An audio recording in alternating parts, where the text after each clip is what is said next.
to sort of wrap up our conversation, let's talk about what you see evolving in the future. So going back to your analogy of software development and the many changes in methodology and the advances, if you will, in methodology for getting and managing software projects, it's a little surprising to me that we've pretty much kept the same methodology and best practices with little incremental changes for the last 20 years or so.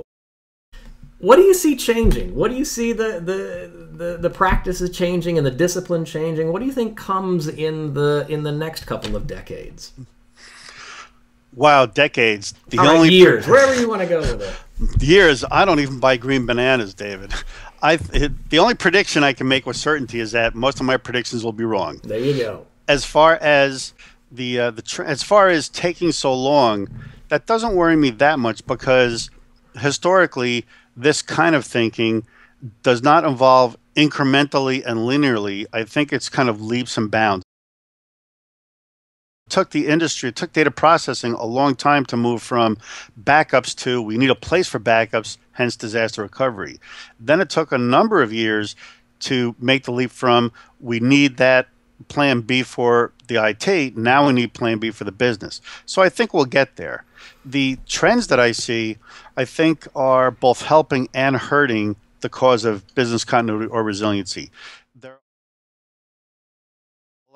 There are a lot of technology trends moving to the cloud, moving to virtual desktop, moving to mobile, and that's all going to help and give us more enablers and more stability. However, that will present a challenge for us as practitioners when executives come back to us and say, we have the cloud, we have VDI, we have mobile, everybody can work from home, and that's a huge gap.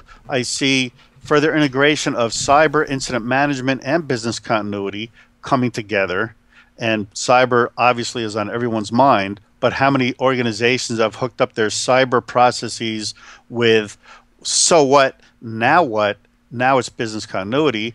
I see also the business landscape moving forward past recovery of something that breaks to a true resiliency of something that can withstand. And that is ultimately a business transformation and organizational architecture play, not a technical play. What advice do you have for people that might just be starting out in the business continuity industry, especially when I'm imagining what your go-to is going to be DRII and the other best practice standards, and I'm going to try and go by the book. What advice do you have for people just starting out? Well, I think that going by the book is okay. I think that it's more an internal mindset that I would encourage people new to the business or coming into the business to adopt.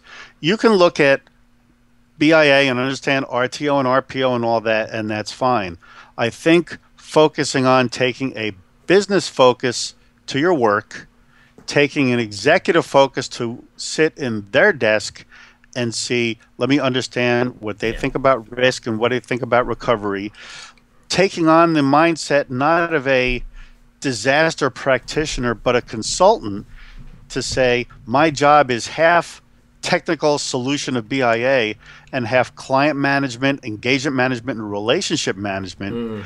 And finally looking at yourself in the mirror and saying, I have to be a business person that has curiosity and paranoia, and how do I bring business value out of those attributes to my organizations? Howard, thanks so much for being on. A lot of really interesting comments, a lot of interesting things to take away and to think through a little bit more deeply. So thank you so very much for being on today.